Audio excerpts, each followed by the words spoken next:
Sigma! Maghihintay kami sa iyo rito. Hanggat hindi ka nakakabalik, hindi uusad ang aming grupo. Makipaglaban ka hanggang kamatayan para sa iyong pangalan!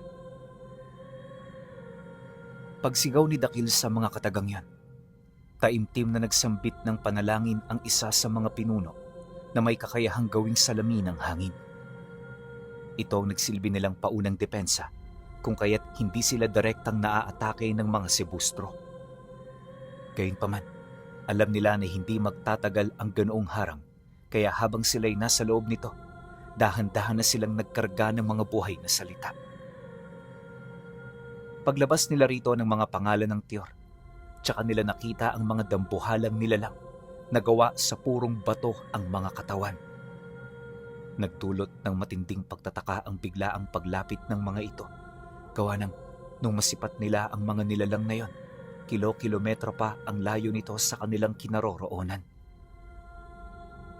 Hindi nagtagal. Paglapit nito sa kanilang pangkat, tsaka nila ito pinaulanan ng mga pag-atake. At paunti-unti, rumupok ang dimensyong gawa sa salamin. Sa pagkabasag nito, naglabas ito ng hindi masukat na puwersa na kaagad lumaganap sa buong paligid. Nang maramdaman niyo ni Sigma, agad siyang napatingin sa mga kaibigan niyang pinaliligiran ng mga lihi-lihiyong sebustro. Nag-aalala man para sa mga ito, ipinagpatuloy niya ang mabilis niyang pagtahak sa daang ginawa niya gamit ang purong liwanag. Sa pamamagitan kasi nito, hindi siya basta-bastang mapipigilan ng kanyang mga kalaban. Mas mapapadali rin ang pagtahak niya ng daan patungo sa lugar ng mga pinunong nagbibigay kautusan sa pangkalahatang lehiyon. Ilang minuto pa ang lumipas, nakarating na siya sa paanan ng burol kung saan ito naroon. Mula roon kagad niyang tinawag ang isang mataas na uri ng engkanto na naging kaibigan niya.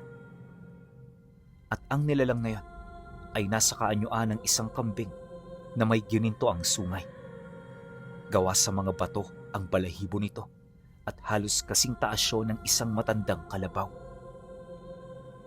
Pag-ahon nito mula sa ilalim ng lupa, dali-dali niya yung sinakyan, dahilan para mas marating niya ng mas mabilis ang kinaroroonan ng mga sebustro. Pag-ahon niya sa tuktok ng burol, agad niya itong sinugod kasabay ng pagtama ng kanyang mga suntok na naglilikha ng mga dagungdong sa paligid.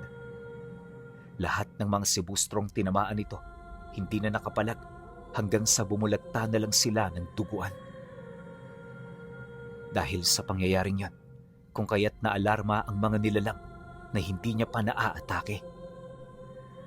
Lumayo na rin sa kanya ang sebustrong binabantayan ng mga natitira nitong alagad, kaya hindi niya yun basta-bastang nasugod ng direktahan. Maya-maya pa, nang makapwesto na ang mga ito, bigla itong umatungal sabay sugod sa kinaroroonan niya. At sa isang kisap mata, nagkagulo na naman ang paligid. Pilit siya nitong dinadarag papalayo pero hindi nila yun basta-bastang nagagawa.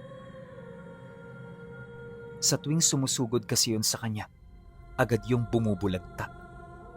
At sa loob ng ilang minuto niyang pakikipaglaban, wala siyang pinaligtas na kahit isang sebustro. Lahat ng nangangahas, winawasak niya ng buong puwersa hanggang sa bawian ito ng hininga. Bagay na naging daan upang katakutan siya at respetuhin ng mga nilalang.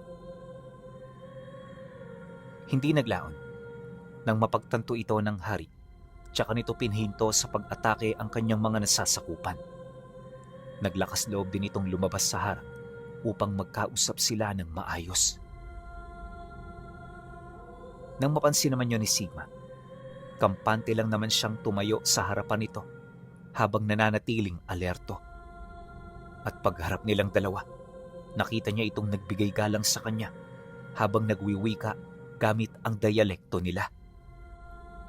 Hindi ako gumagamit ng dialekto ng demonyo, kaya pag-aralan mo ang dialektong ginagamit ko. Kapag hindi ka sumunod, hindi tayo magkakaroon ng maayos na pag-uusap. At hahantong lang ito sa pagkawasak ng lahi ninyo. Pagkarinig naman ng pinuno sa kanyang sinabi, hindi na yon nagdalawang isip na sumunod. At kahit bago sa kanyang tenga ang dialektong narinig niya, pilit niya itong sinasambit hanggang sa paunti-unti natuto na siya. Napilitan lang ang lahi naming makipaglaban sa inyo. Paumanhin, sapagkat hindi namin kagustuhan na kalabanin ang mga tagapangalaga ng pangalan ng Tiyor. Ang inyong pag-iral ay isang alamat, ngunit dahil sa digmaang ito, napatunayan namin ang lahat. Tunay ngang makapangyarihan ang bawat isa sa inyo, at karapat dapat kayong bigyan ng paggalang at pagkilala.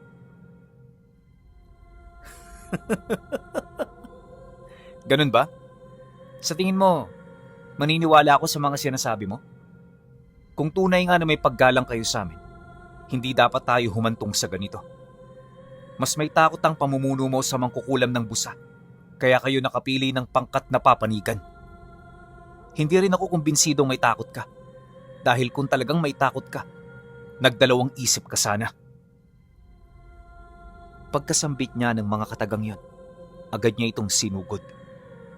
Pag-alis niya sa kanyang kinaroroonan, para siyang hanging naglaho na lamang sa harapan ng mga nilalang.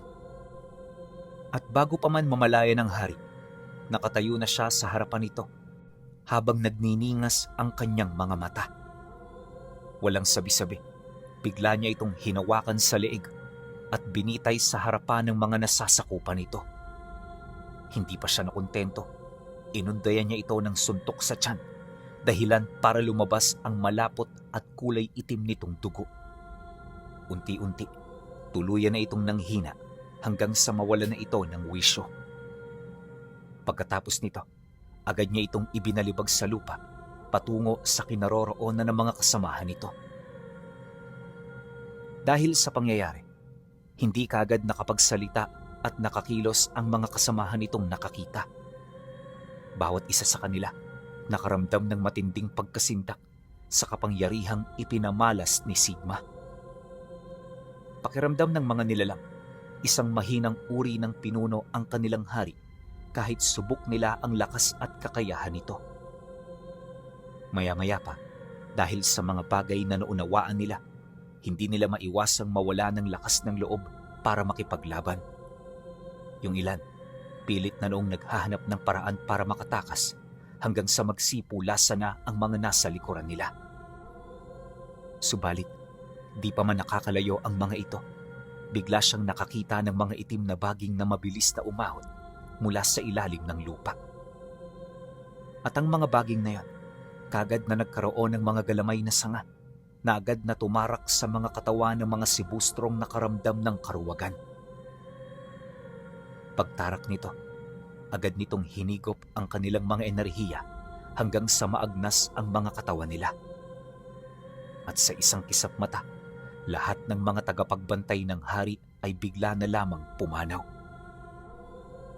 Maging si Sigma noon takang-taka sa kadahilan ng hindi niya inaasahang mangyayari ito ng biglaan. Naniniwala rin siyang mula ito sa kapangyarihan ng mangkukulam. Posibleng nagalit ang matanda dahil sa pagkaduwag ng kanyang mga alipin. Ilang minuto pa ang lumipas, dahan-dahan ang tumahimik ang buong paligid. Nang mapansin niya ito, agad niyang pinagmasdan ang lugar kung saan nakikipaglaban ang kanyang mga kasamahan. Malayo yon sa kinaroroonan niya, pinuno, pero ang tingin niya rito ay parang napakalapit lang. Maya-maya pa, bahagya siyang napatingin sa entradang pinto ng imperyo dahil sa muling pagbukas nito. Napansin din niya na nagkulay asul ang mga liwanag sa tore, kaya medyo napaisip siya. Alam ni Sigma na meron itong ipinapahiwatig. At anuman yon, nangangahulugan ito ng hindi maganda para sa hanay nila. Pagkaraan pa ng ilang segundo, biglang nanlaki ang kanyang mga mata nang makita niya ang malaking ukas sa lupa na lumabas mula sa dambuhalang pinto.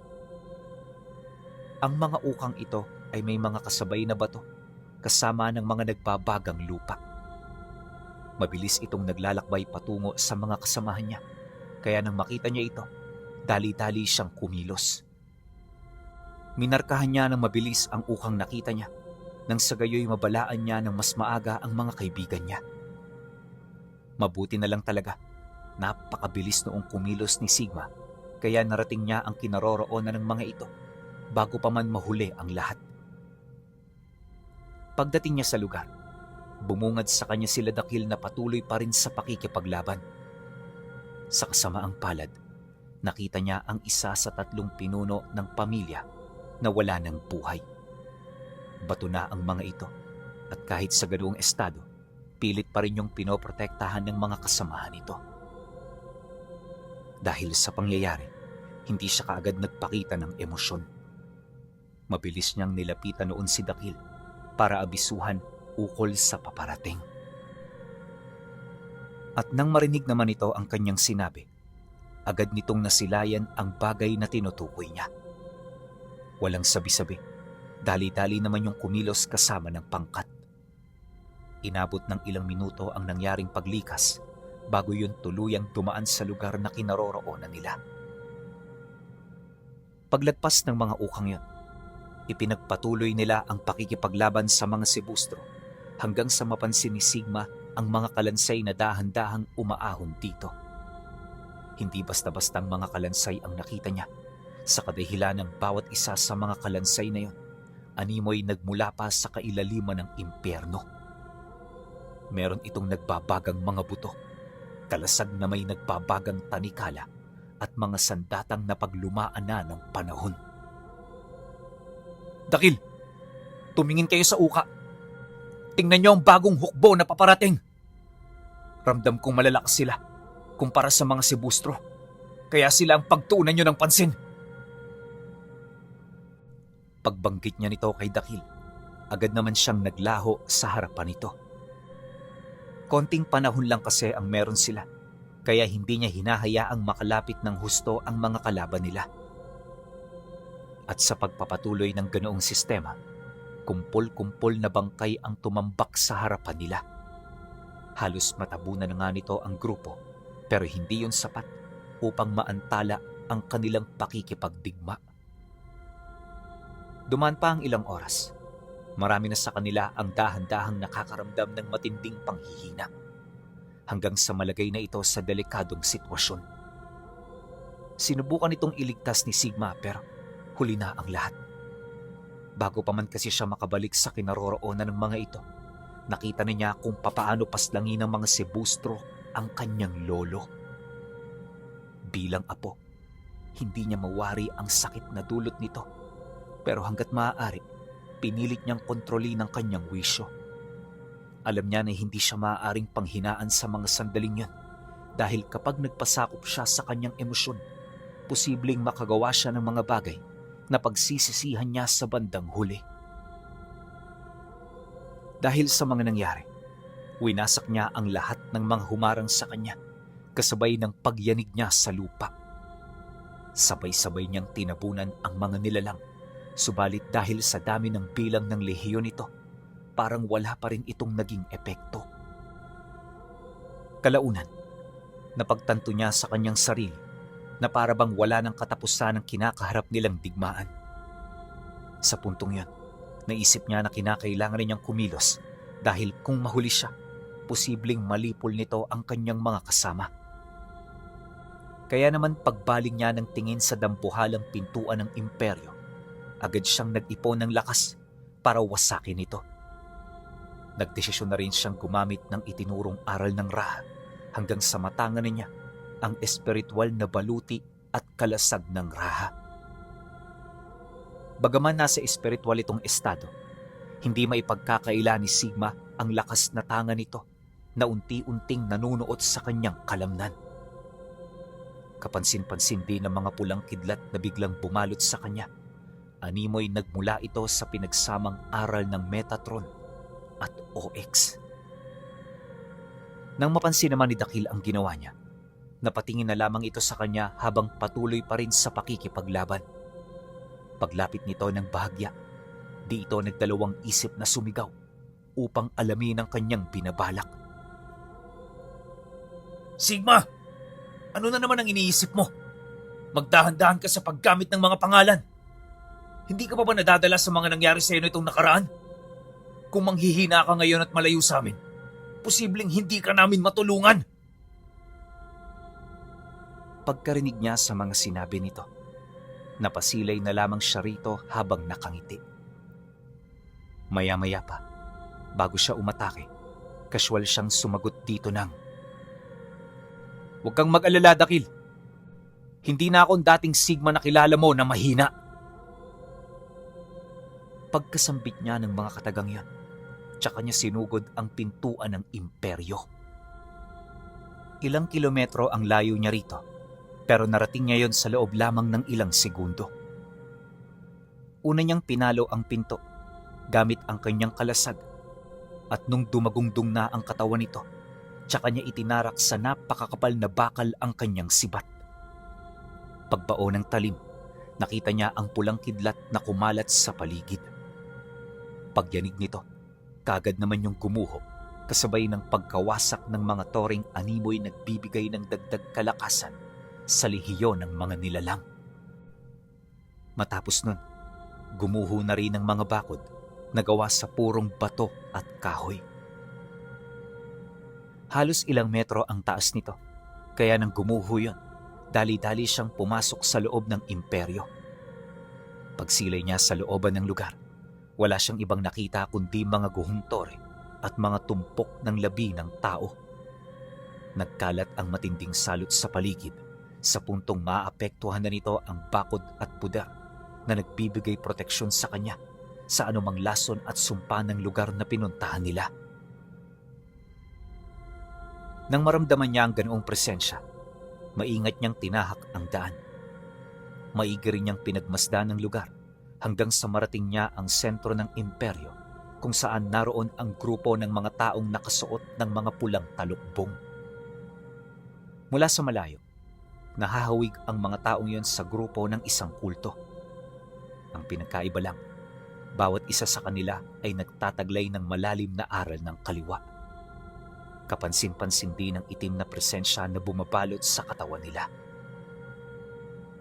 Nang masipat naman yun ni Sigma, agad niya itong nilapitan habang pilit na ikinukubli ang kanyang kinaroroonan.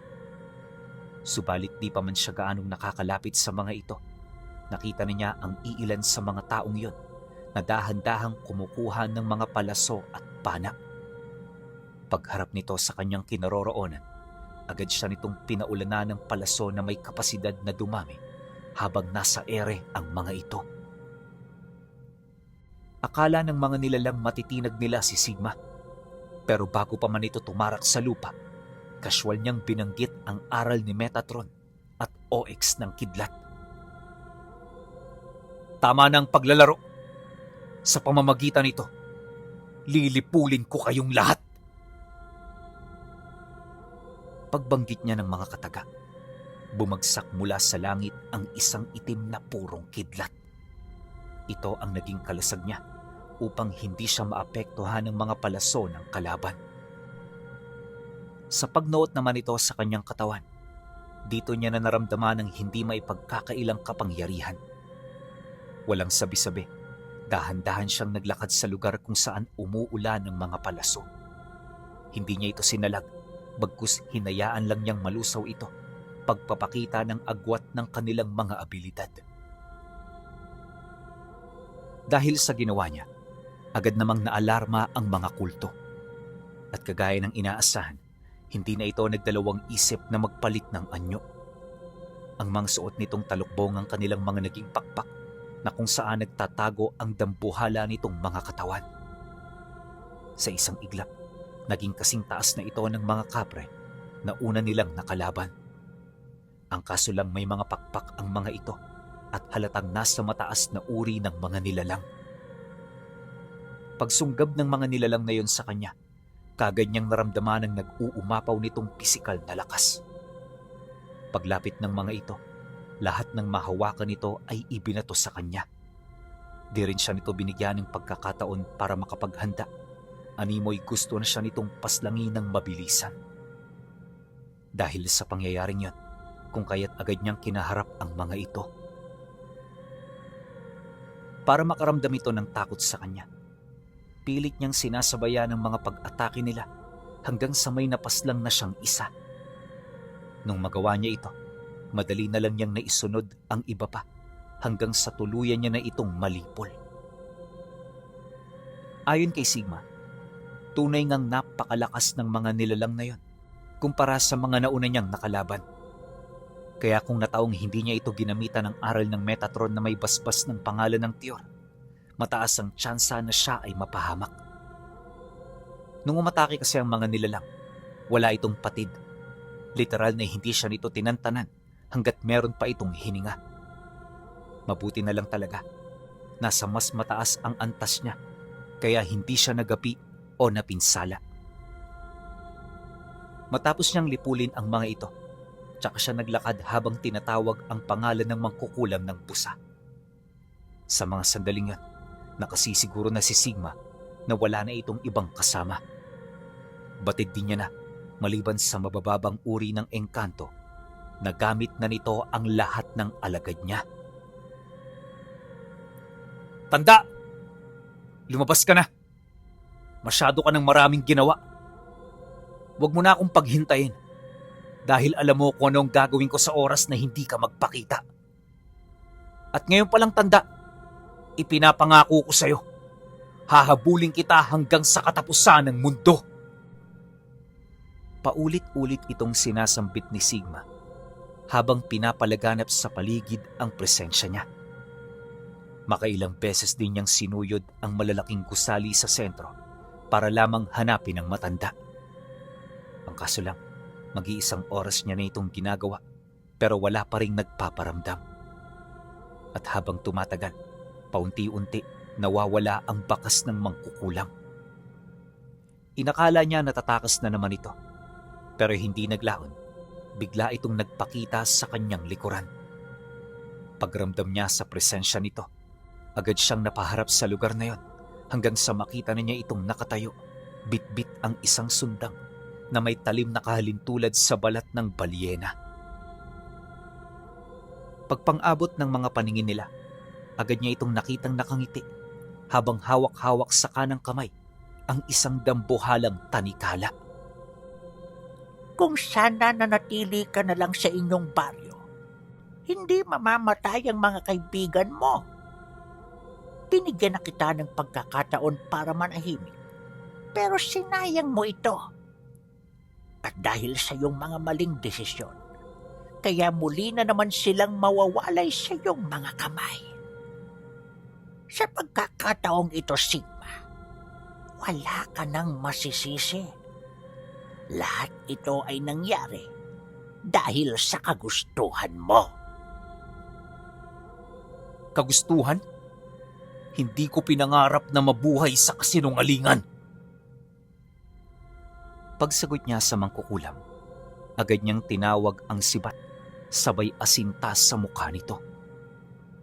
Halos kalahati ng lakas niya ang itinuon niya rito. Kaya paglipad ng sibat na yon, para itong naglaho. Ilang segundo yung nawala bago ito tumarak mismo sa mukha ng matanda. Ngunit pagtagos nito, nakita niya yung hindi natinag sa kinatatayuan niya. Nanatili itong nakaharap sa kanya, animoy walang nangyaring hindi inaasahan. Maya-maya pa, bigla itong ngumisi at mula sa mga dugo nitong pumatak sa lupa, umahon ang mga bagay na unang beses niyang makita. Hindi ito kaagad na unawaan ni Sigma pero sa paglaki nito ng husto, nagkaroon siya ng kutob na maaaring ito ang totoong anyo ng mangkukulam ng pusa. Ang hindi lang niya maisip, papaano itong nagtaglay ng ganoong wangis, gayong mga simpleng katagalang naman ng Tiyor ang hawak-hawak nito.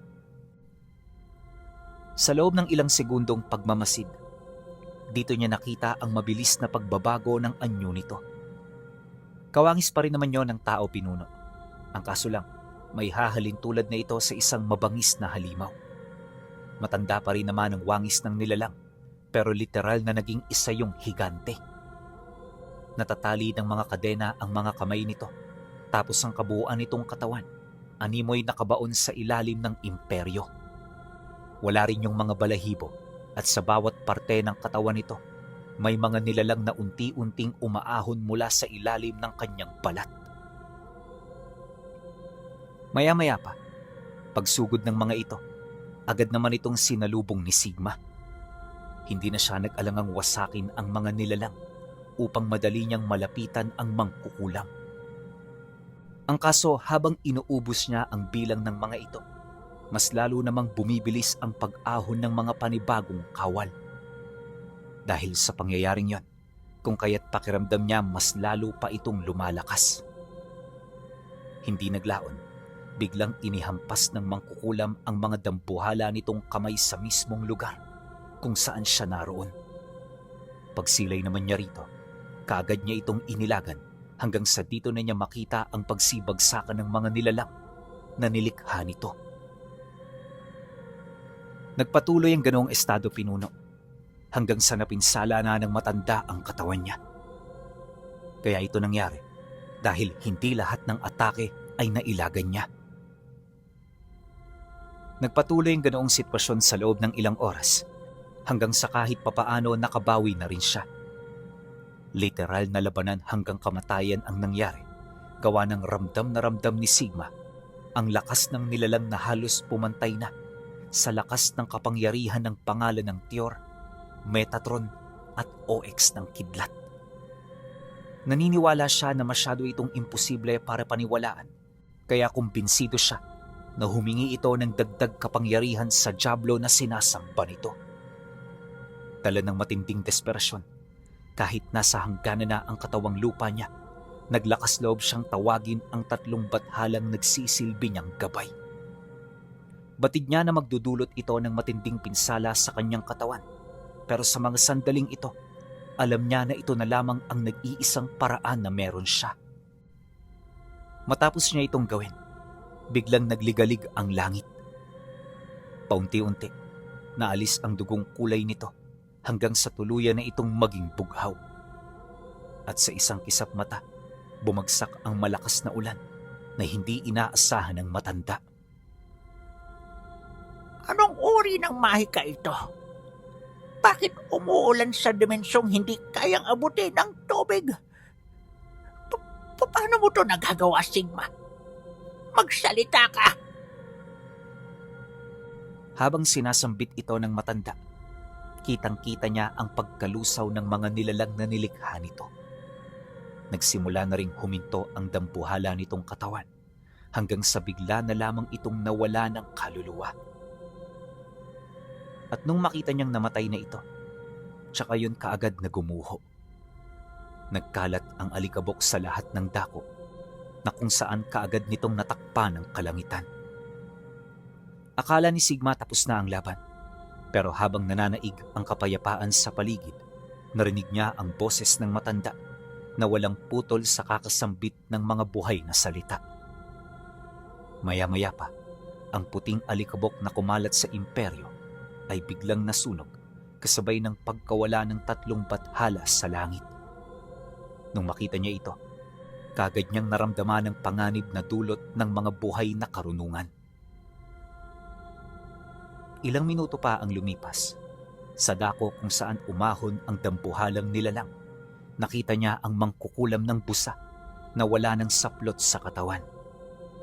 Napakaputla ng katawan nito at may bitak-bitak itong mga balat. Ubod din ng itim ang kanyang labi, ganun din ang kanyang mga mata. Pero sa pinakagitna nitong parte, may nakita siyang purong liwanag na kakulay ng dugo. Sadyang nakakasindak din ang mga simbolong nagkalat sa katawan nito na para bang binubuo na yon ng libu-libong mga ritual. Kalaunan, matapos nitong sambitin ang kanyang mga orasyon, lumabas ang mahaba nitong dila para lawayan ang parte ng braso nitong nanunuyo. Nagsimula na rin itong maglakad papalapit hanggang sa mapansin niya ang mga tanikalang gumagapas sa mga paa nitong malayong-malayo na sa paa ng isang ordinaryong tao. Bukod sa mga nakausli nitong buto, kapansin-pansin ang mga daliri nitong parang kahalintulad ng daliri ng isang mabangis na hayop. Hindi na rin ito nakakapagsalita ng dialekto ng tao na para bang naabot na nito ang antas ng isang demonyo. Maya-maya pa, kumalat na sa paanan ng mangkukulam ang apoy ng impyerno. Hindi ito normal na apoy pinuno sa kadahilan ng pinaghalong berde at itim ito. At kahit kokonti lang ang mga apoy na yon, ramdam ni Sigma na dahan-dahan na nitong nilulusaw ang balat niya. Hindi niya mawari kung papaano ito nakalusot sa kanyang puda. Kaya naman hanggat hindi pa yon nakakalapit sa kanya, minarapat niyang magdoble ingat. Sa pagpapatuloy ng kanyang pagmamasid, rinig na rinig niya ang mga salita ng matanda na hindi niya maunawaan. Minsan, yung mga salita nito parang nagtatanong. Ang kaso lang hindi siya makasagot, gawa ng hindi niya maintindihan ng lengguaheng ginagamit nito. Nagpatuloy ang ganoong sitwasyon sa loob ng ilang minuto hanggang sa tuluyan na itong makaharap sa kanya. At sa pagpang-abot ng tingin nila, bigla niya itong nakitang umamba sa kanya. Hindi yun pasuntok. Gawa ng sa estado ng porma ng kamay nito, parang may tangan itong bagay na hindi niya nakikita. Pag-ilag naman doon ni Sigma, biglang nawasak ang lugar na kinaroroonan niya dahil sa pagtama ng latigo na gawa sa purong hangin at lupa. Paulit-ulit itong inihampas ng mangkukulam bago yun magkaroon ng pagkakataon na atakihin siya ng derechahan. Hindi nagtagal, nang masilipan nito ng butas ang kanyang depensa, di yun nagdalawang isip na sumunggab sa kanya. At sa pagtama ng matatalas nitong kuko, kitang-kita niya kung papaano nito tuluyang nilusaw ang kanyang kalasag. Mabuti na lang, bago pa man yung tumarak sa kanyang katawan, nagawa niya itong mailagan. Inaasahan naman niya ito, lalo pat hindi pa noon nawawala ang bisa ng aral na ibinigay sa kanya ng Raha. Paglayo niya sa nilalang, muli niya itong nakitang pumadyak sa lupa. Maya-maya pa, bigla niyang nasilayan ang mga higanteng umahon sa likod nito na may mga bit-bit na kadena. At ang mga kadenang yon ay sabay-sabay nilang hinila hanggang sa makita niya ang malaking hawlang bumalot sa lugar kung saan nakikipaglaban ang kanyang mga kasama. Mabilis itong nasukol nila Dakil at Hubra, kaya wala na itong nagawa kundi ang hayaan ang nilalang. Sa loob ng ilang minutong paghila ng mga higante, nakuha na ng mga ito ang hawla kung saan naroon ang kanyang mga kaibigan. At pagkatapos nun, dito nag-usal ng salamangka ang matanda hanggang sa maglaho na parang bula ang pangalan ng Tiyor na ginagamit ng kanyang mga kasamahan. Matapos nun, napatingin ito sa kanya kasabay ng dahan-dahan nitong pagsalita gamit ang dialekto nila. Hindi totoo ang mga taglay nilang pangalan. Sila ay replika lamang ng totoong taong minsang umaral. Ginawa ko ito bilang regalo sa iyo, Sigma. Ngunit masyado mong hinangad ang kagustuhan na wasakin ako. Dahil dyan, babawiin ko na ang lahat ng mga bagay na nagpapasaya sa iyo. Pagkasambit ng mangkukulam, kaswal lang nitong inihipan ang mga natitira niyang kasama.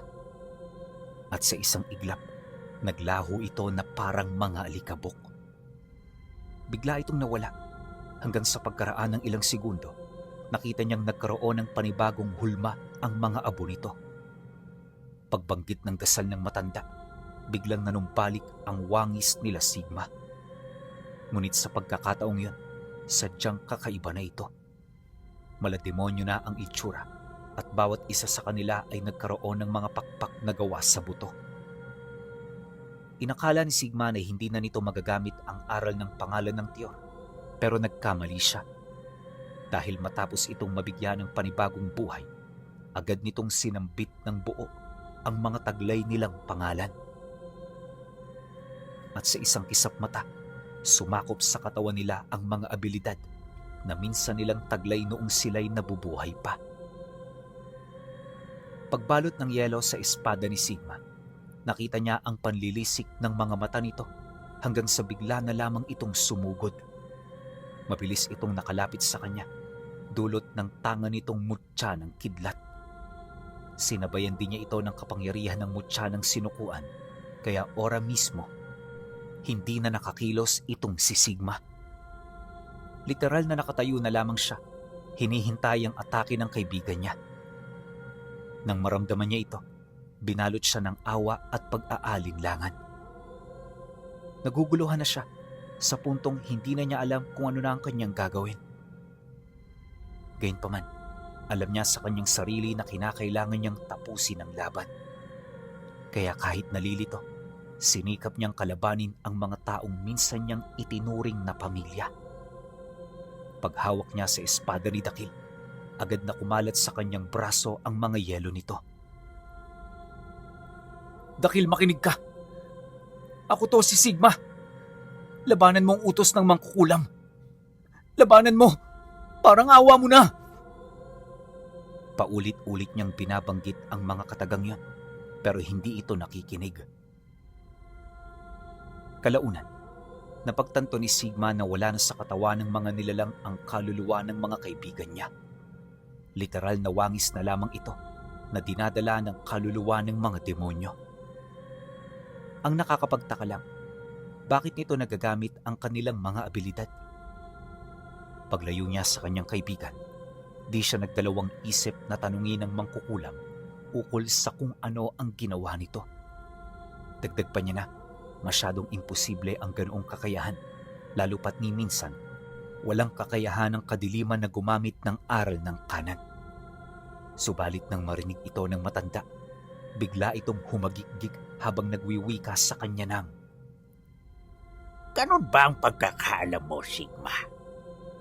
Kung gayon, mababa pa ang karunungan mo.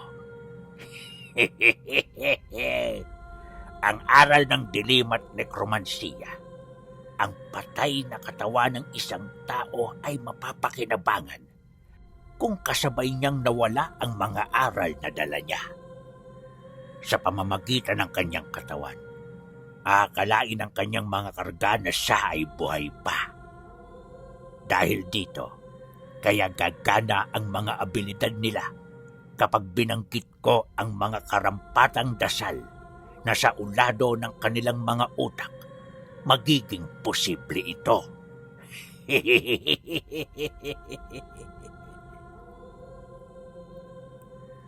Nang marinig niya ang sinabi ng nilalang, hindi na siya umimik.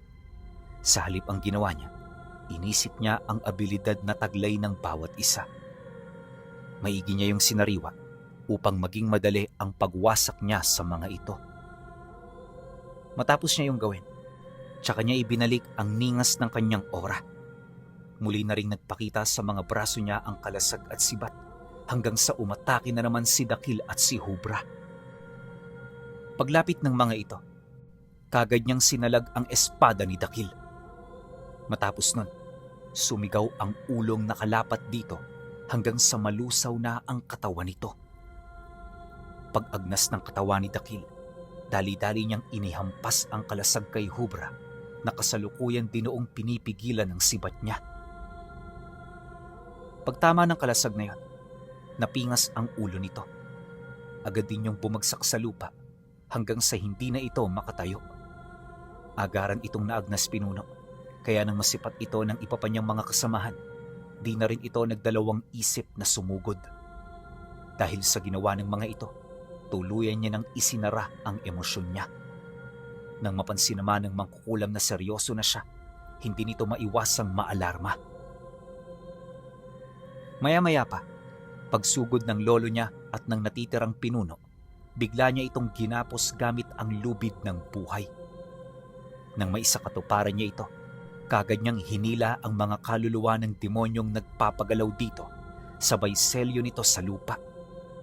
Mabilis na proseso lang yun pinuno, pero napaka-epektibo nito. Ramdam din niya na hindi yun inaasahan ng mga nilalang, kaya di nito nailagan ang kanyang pag-atake. Matapos niya itong gawin, tsaka siya sinugod ng 3 higanting nilikha ng mangkukulam. Sinubukan niya itong pigilan pero anuman ang gawin nito, literal na hindi na yon tumatalab sa kanya. Ang katawan noon ni Sigma ay naging manhid na sa anumang uri ng pinsala. Nang mapansin ito ng mangkukulam, dito na rin yun gumawa ng mga bolang apoy upang tupukin ang kanyang kaluluwa. Lahat ng abilidad nito ibinato na rin sa kanya, pero hindi man lang nito nagalusan ang kanyang katawan.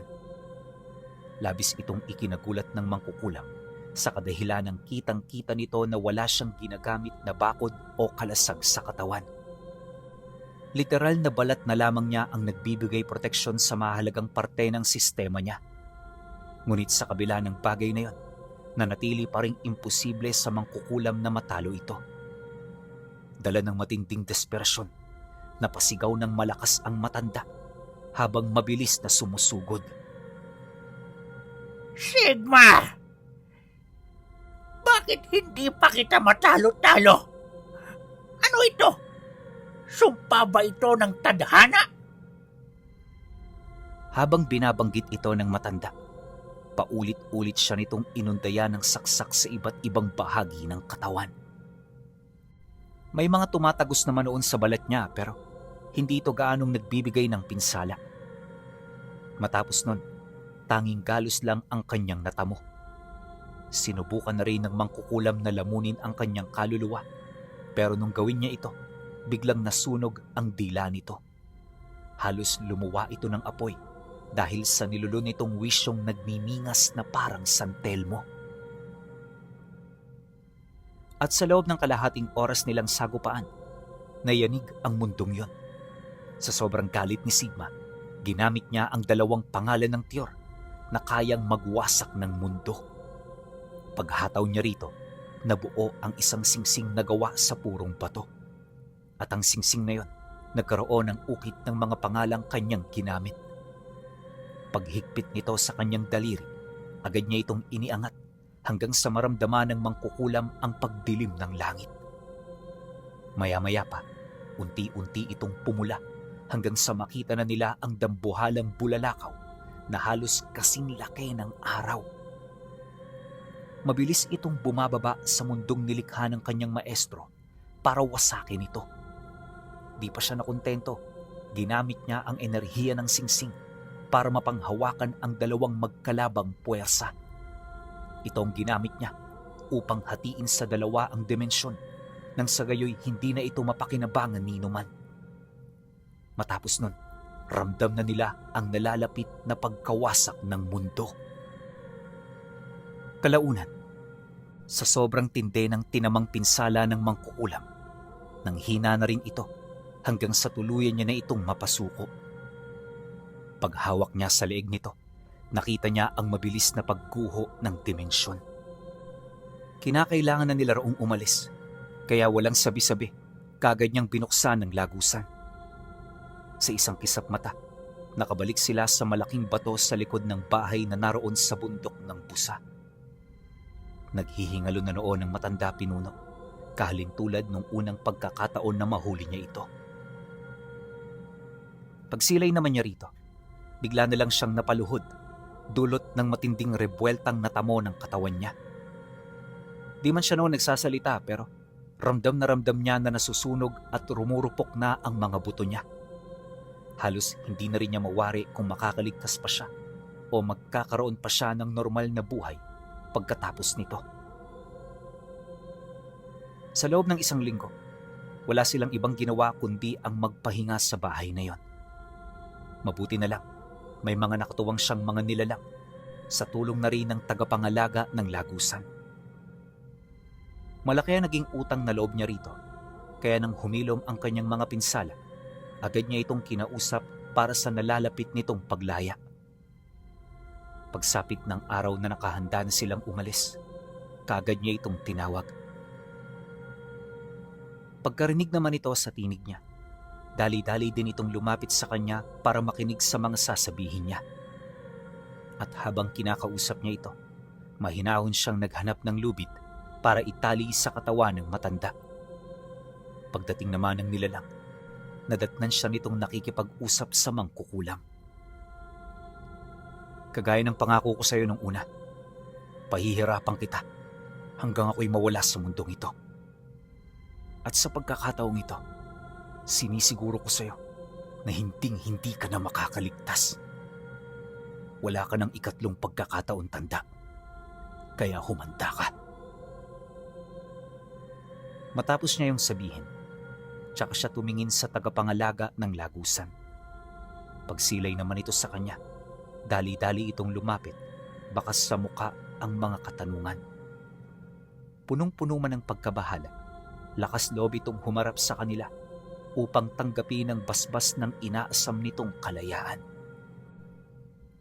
Mula sa araw na to, pinapalaya na kita sa bigkis ko. Gawin mo kung anong nais mo.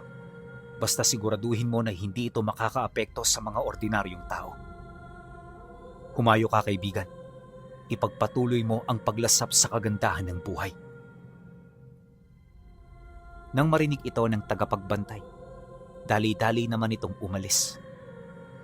Matapos nun, tsaka niya ipinagpatuloy ang kanyang pagtali sa matanda. At nang nagawa niya ito, dali-dali siyang umusad pabalik ng palimbang. Mula sa busa, kinaladkad niya ang huli niya hanggang sa magkalasog-lasog ang katawan nito. Sa loob ng isang buong gabi, walang sawang dumaraing ang matandang yon. Natigil lang ito nang marating nila ang lumang bahay ni Sigma. At mula roon, tsaka niya ito binigyan ng konting lunas. Labag pa nga ito sa loob niya pero ayaw niyang mapadali ang kamatayan nito. Ang nais niya, mamatay ang matanda, ilang taon bago siya bawian ng buhay. Yon ang binabalak niya dahil sa layo ng mga taong yon, talaga namang masisiyahan siya sa pagpataw dito ng parusa. Sa pagdaan ng mga araw, sinimulan niya ang bawat umaga sa paglilinis ng bahay. Habang ginagawa niya ito, nakakulong sa isang hawlang walang bubong ang matanda. Kakaramputi na pagkain ang natatanggap nito, kaya naging mabilis ang pangangayayat ng kanyang katawan. At habang tumatagal, mas lalo ring lumalala ang mga sugat nito sa katawan. Minsan nga, nakikitaan niya na ito ng mga uod, pero hindi niya pa rin ito pinapansin. At sa loob ng 2 buwan, naging ganoon ang estado nito. Araw-araw itong humihingi ng tulong at awa sa kanya, pero nanatiling sarado ang kanyang puso. Katagalan, nang bumalik na sa normal ang lahat, tsaka siya nagdesisyong kausapin ito ng mahinahon. Isang hapon, pagka-uwi niya galing baryo, nadatnan niya itong tulalang nakaupo habang nakatingin sa harapan ng bahay. Nang masipat niya ito, kagad niya itong nilapitan kasabay ng pagtatanong niya rito ng, "Hoy tanda, bakit ka tulala? Anong iniisip mo?" Nang marinig ito ng matanda, hindi niya ito nakitaan ng kagustuhan nitong sumagot. Kaya kahit labag sa kanyang loob, sinubukan niyang pagaanin ang bigat ng dinadala nitong pasanin. Kahit papano kasi, hindi niya maipagkakaila na tao lang din siya. May mga pagkakataong naaawa, nagbabago, at higit sa lahat, nakakalimot ng mga kasalanan. Magsalita ka na, at nang mapakinggan kita. Ilang buwan na rin na nakakaraan magmula nang ikulong kita dyan. Kaya kahit papano, medyo naaawa na rin ako sa'yo. Pero huwag kang mag-alala, iba ang awa kong ito. Kaya ngayon pa lang, pinapaalalahanan na kita na mag-iingat ka sa mga sasabihin mo. Dahil sa kanyang sinabi, bahagyang napatingin sa kanya ang matanda. Di pa man ito nagsasalita, hindi nito maipagkakailang ang liwanag ng pag-asa na nararamdaman niya. Kaya naman para hindi ito mawala, pilit siyang nag-ingat sa mga salita na lalabas sa kanyang bunganga. Inaamin kong mali ang lahat ng nagawa ko. Hanggang ngayon pinagsisisihan ko pa rin ang lahat, Sigma. Noong malaya pa ako, inakala ko na lahat magagawa ko. Hindi ko inisip ang damdamin ng iba. At ngayon nauunawaan ko na sila. Nauunawaan ko ang lahat ng galit ng aking mga biktima. At nauunawaan ko ang galit na nagmumula sa iyo. Wala akong maisip na gawin para mapatawad mo. Kaya mula ngayon, lahat ng ipapagawa mo at lahat ng gagawin mo ay tatanggapin ko ng buong puso. Tinatanggap ko na habang buhay mo na akong magiging alipin. Pagkasambit nito ng mga katagang yan, tsaka nito ibinagsak ang ulo nito sa sahig ng kulungan. Labis itong ikinagulat ni Sigma dahil ramdam na ramdam niya ang pagbabagong hangad nito. At kahit mahirap yon para sa kanya na paniwalaan, sadyang hindi ito maipagkakaila ng kutob niya. Ilang minuto niya rin yung pinag-isipan bago siya tuluyang sumagot dito. Hindi sa salita na susukat ang pagsisisi, tanda. Kung gusto mo talagang magsisi, simulan mo sa mga maliliit na bagay. Magbago ka, magnilay, at magbalik loob sa amang may likha. Hanggat may pag-asa, may buhay. Kaya ngayon sinasabi ko sa iyo, hindi kita paparusahan dahil sa galit ko. Paparusahan kita dahil gusto ko na ikaw ay magbago. Alam ko na sa bandang huli, hindi gusto ng aking pamilya na mamuhay ako sa puot laban sa iyo at sa lahat ng ginawa mo. Palaging may puwang ang tao sa pagpapatawad at sinisimulan ko na to. Dahil sa kanyang sinabi, abot langit naman ang pasasalamat ng mangkukulam. Sa puntong yon, halos dilaan na nito ang kanyang paa, maipakita lamang ang pagkagalak niya. Ngunit kahit gano'n na ang ginawa nito, hindi niya pa rin ito gaanong pinagtuunan ng pansin. Dumaan ang mga araw, nalaman ng tao ang kakayahan ni Sigma. Marami ang may malulubhang karamdaman ang nagdesisyong bumisita sa kanya. Nahihiyaman dahil sa hindi siya nagpakilalang manggagamot, wala itong magagawa kundi ang magbakasakali sa posibilidad. Pinanghawakan nito ang mga istorya ukol sa kanya hanggang sa napilitan na itong tumungo sa pamamahay niya. At nang masipat niya ang mga ito, tsaka niya itinago sa likurang bahagi ng bahay ang mangkukulam. Tuwing umaga binabalutan niya ito ng telang itim upang masiguro na wala roong makakakita. Sa pagsapit ng hapon, kapag wala na siyang mga pasyente, agad niya itong pinupuntahan para abutan ng pagkain. Sa paglipas ng maraming taon, ang pagtrato niya rito ay unti-unti nang nagbago. Hindi niya na yon madalas minamaltrato na parabang kadugunan niya ito. Mas lalo ring nabuo ang pagtiwala niya sa mangkukulam nung may iligtas itong babaeng buntis na pinapadalhan ng sakit at sumpa ng isang matandang mangkukulam. Aminado si Sigma na hindi siya gaanong mahusay pagdating sa panggagamot, kaya lahat ng ipinayo nito sa kanya ay pinaniwalaan niya. Matapos niya itong gawin, milagrosong gumaling yung tinutulungan niya. At pagkaraan ng ilang araw, pumanaw ang matandang gumambala rito. Huli na nang nalaman nila na ang matandang nagbigay dito ng karamdaman ay ang isa sa mga tiyuhin nito. Di na nila yun pinakialaman pa, lalo pat nagawa na rin naman nila ang kanilang trabaho. Akala ng mangkukulam walang mararamdamang kahit na ano si Sigma sa naging tulong nito. Pero isang hapon nagulat na lamang to nang kusa nitong buksan ang kanyang kulungan. Tandang Agosto, pinapalaya na kita. Ibinabalik ko na ang kalayaang kinuha ko sa iyo. Bago ka umalis, hiling ko sana'y talikura mo na ang lahat ng karunungang taglay mo. Mabuhay ka ng mapayapa sa ikatlong pagkakataong ibinigay ko. Pasensya ka na at ganito pa katagal ang binuno mo sa ilalim ng pamamahala ko. Nang marinig ng mangkukulam ang kanyang sinabi, nakita nito sa kanyang muka ang pagnanais nito na palayain na yon ng tuluyan. Gulong-gulo man ang isipan ng matanda, kagad itong sumagot sa kanya ng, Wala na akong pamilyang babalikan pa, Sigma. Sa ngayon, ikaw na lang ang pamilyang tinuturing ko. Kaya maaari ba, manatili ako sa iyo rito kasama mo? Huwag kang mag-alala. Aalisin ko ang lahat ng aral sa katawan ko para may kasiguraduhan ka. Matandang-matanda na ako, Sigma. Ang gusto ko na lang mabuhay ng payapa sa piling ng taong aking pinagkakatiwalaan. At yun ay walang iba kundi ikaw.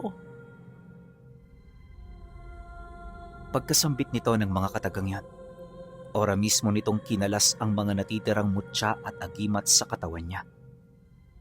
Nagdulot man ito ng matinding panghihina pero hindi yun ininda ng mangkukulam ng pusa. Ang tanging hindi lang naalis sa katawan nito ay ang karunungan mula sa mga libretang kanyang kinabisa. Kaya kahit wala na itong karga, hindi pa rin maituturing na isa na yung ganap na ordinaryong tao. Matapos naman niya yung masilayan, nagdulot ito ng matinding pagkamangha sa kanyang isipan. Hindi niya kasi sukat akalain na gano'n ang magiging sagot ng matanda dahil ang inaakala niya, magpapasalamat lang ito at aalis na. Ilang minuto mang naging tahimik si Sigma, batid niya na hindi na magbabago ang desisyon nito. Kaya nang maunawaan niya ang lahat ng bagay na hangad nitong iparating, hindi niya yun tinutulan. Sa halip sinuportahan niya ito na parabang wala silang madilim na pinagdaanan. Natutuwa ako sa naging sagot mo, Tandang Agosto. Nakakabigla to para sa akin pero masaya ako na mananatili ka sa aking tabi. Hindi ko to inaasahan, lalo pat naging mortal tayong magkaaway. Nakakamangha ang mundo. Biruin mo, sa ilang beses nating paglalaban, magiging magkaibigan tayo sa bandang dulo. Alam kong may magandang plano ang Panginoon. At ano man yun, makakabuti yun sa ating dalawa. Mula ba sa araw na to, Tandang Agosto, maaasahan na kita? Oo naman, Sigma. Ako ang magiging kaliwang kamay mo. Magsabi ka lang at gagawin ko yan ng walang pag-aalangan. Matapos ang kanilang pag-uusap, magkasama nilang inihanda ang magiging silid nito. Kahit sa edad nitong 100 taon, nakapagtataka na hindi niya pa rin ito nakitaan ng anumang panghihina. Malakas pa rin ito at katunayan, nakikipagsabayan pa yon sa trabaho. Habang siya ay nanggagamot, si Tandang Agosto naman ay nagsasaka at naghahanap buhay sa baryo. Kung ano-anong diskarte ang pinasok nito, para lamang may uwing pera na mula sa maayos na paraan. Habang abala ang matanda, si Sigma naman ay tumutulong sa mga nangangailangan. Literal na libre at walang kapalit ang kanyang ginagawa upang magsilbing pag-asa sa mga taong nangangailangan ng tulong. Ilang taon din niya yung ginawa pinuno, kung saan sa loob ng mga taong yon, marami siyang napinsala at nakalabang mga nilalang. Karamihan sa mga ito baguhan lang sa kanilang baryo, kaya wala itong kaide-ideya kung sino siya at kung ano ang kakayahan niya. Bagaman may mga pagbabanta sa hanay ng mga ito, hindi siya gaanong nababahala. Inaasahan niya kasi na di yun dadayo sa lugar niya, pero isang umaga, habang may mga pasyenteng nakapila, may mga nakita siyang manlalason at mangkukulam na naghihintay sa labas ng bahay nila. Nataon noong wala pang ginagawa si Tandang Agosto, kaya nang masipat niya ito, agad niya itong sinenyasan ukol sa mga kalaban nilang naghihintay. Nang maunawaan naman ng matanda ang kanyang ipinaparating, dali-dali itong kumilos hanggang sa makalabas na ito ng tahanan. At para masaksihan niya ang mga susunod na pangyayari, nagpasunod siya rito ng tagapagmasid. Pagdating ng matanda sa kinaroroonan ng mga nilalang, walang takot niya itong kinumpronta. Ano ang kailangan nyo? Sino ang sadya ninyo sa lugar na ito? Hindi nyo ba alam na bawal kayo rito? Pagkasambit ng matanda ng mga katagang yan, hindi may pagkakaila ang bakas ng paninindak.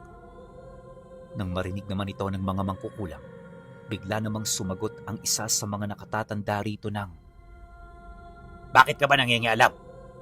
Kaano-ano mo ba ang manggagamot na nakatira sa bahay na yan? Kung gusto mo, pagbuhuling ko pa kayong dalawa eh.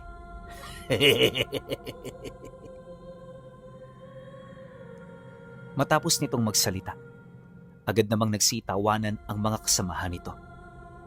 Si Tandang Agosto naman, naiwang tahimik dahil sa maigi nitong pinag-aaralan ang kakayahan ng kanyang mga kalaban. Aminado kasi ito na wala na itong tangan sa katawan, Kaya magiging mahirap para sa kanya kung hindi niya mapaghahandaan ang ibabato ng kanyang mga kalaban.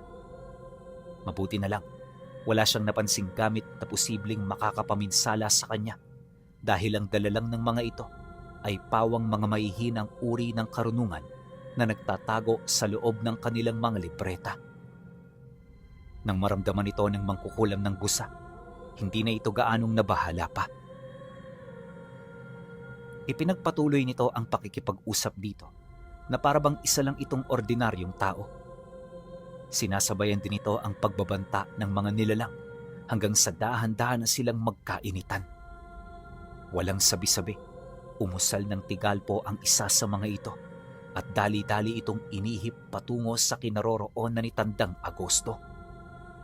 Ngunit sa halip na maalarma, literal na sinalo niya ang tigalpong yon. Nang masipat naman ito ng mangkukulam, bigla itong ngumisi habang pilit siya nitong pinapasunod. Marami na rin itong inusal pero di man lang natinag ang matanda. Maya-maya pa, dahil sa pangyayari, nagseryoso na ang iba pa nitong mga kasama. Sinubukan ng mga ito na pakapitan siya ng sakit pero walang kahit isa sa mga karamdamang yon ang nagtagal sa balat niya. Pagbagsak ng mga ito sa lupa, kaswal na pinagpag ni Tandang Agosto ang damit niya habang nagwiwika sa mga ito ng, Noong kapanahonan ko, hindi ko pinapayagan ng mga mayhinang nilalang na katulad nyo na bastusin ako. Wala pang mangkukulam sa mundong ito ang nagkaroon ng lakas ng loob para bigyan ako ng karamdamang taglay nila. Aba, nakakatuwang isipin na matatanggap ko pala ito sa mga katulad ninyong mahihina. Pasensya na, pero hindi ako tatabla ng mga ganyan. Ang katawan ko'y matagal nang sanay sa mga sumpa. Kaya yung ginagawa ninyo, para nyo lang akong minamasahin yan.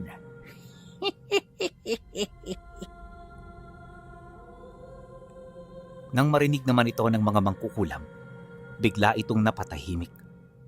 Ramdam nila na nagsasabi ng totoo si Tandang Agosto base sa kilos at pananalita nito. At paunti-unti, nararamdaman na rin nila ang presensyang nagmumula sa kaibuturan ng puso nito. Ubod yun ang itim tapos napakabigat sa puntong kahit wala pa silang ginagawa para na silang mapapaluhod dala ng matinding takot. Maya-maya pa, nang magsimula ng maglakad papalapit si Tandang Agosto, dito na nangatog ang mga tuhod nila hanggang sa tuluyan na itong mapaluhod sa lupa. Bawat isa nanginginig sa takot at halos hindi makapagsalita.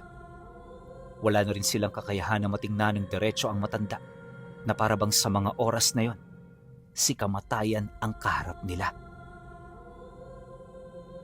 Hindi nagtagal, bago pa man magawa ng masama ni Tandang Agosto ang mga ito, biglang tumayo sa kanyang tabi si Sigma. Pagramdam ng matanda sa kanya, bahagya itong napatingin habang nagwiwika ng, Mga mapapabang uri ng mangkukulam, Sigma. Ano ang gusto mong gawin ko sa kanila? Papatayin ko ba? Huwag, Manoy Agosto. Tapos na tayo sa mga ganyang bagay. Palayain mo na lang sila sa kanilang mga karga. At kagaya natin, makikita rin nila ang buhay na para sa kanila. Masusunod, Sigma. Ako na ang bahala sa kanila. Sige, Manoy. Hihintayin na lang kita sa loob. Matapos ang kanilang pag-uusap, dali-dali naman siyang umalis. Pagkaraan ng ilang minuto, ipinagpatuloy na niya ang gamutan. Marami ang naghihintay noon, pero walang kahit isa ang nagreklamo. Una, libre ang tulong na ibinibigay niya. Kaya kung tutusin, ang mga ito pang may utang na loob sa kanya. Sumapit ang gabing yon, naging maayos naman ang lahat. Sa kanilang pag-uusap, nalaman niya na nagawa ng maayos ni Tandang Agosto ang mga ipinapagawa niya. Dumaan pa ang mga araw. Bumalik sa normal ang kanilang mga buhay. Literal na wala na noong mga dumayong kalaban, kaya kahit papaano napanatag na rin siya. Wala na rin siyang inaasahan noong darating, ngunit lingid sa kanyang kaalaman, may hindi inaasahang panauhin na malapit ng bumisita sa kanila. At nagparamdam ito 2 linggo bago sumapit ang Semana Santa. Sumagi ito sa panaginip ni Sigma, kaya naman natunugan niya ang muling pagbabalik ng kanyang maestro. Okay. Grabe, sobrang laki ng pinagbago ni Sigma, no? Alam nyo, sobrang kakaiba tong kwento na to. Kasi yung mga nakaraan nating kwento, pag yung final boss na, o yung parang pinakahuling kalaban, tinatapos talaga eh. Pero ito, ibang-iba yung puso ni Sigma. Pagpapakita lang talaga na isa siyang ordinaryong tao na nagkaroon lang ng maraming karunungan. Pero alam nyo, mas nakakagulat dyan, yung finale. Hintayin nyo, na-reach naman natin yung pinapaabot kong likes. Bukas na bukas, finale na tayo ng Tior. Yun lang. Pahintay na lang ako sa susunod na episode. Salamat.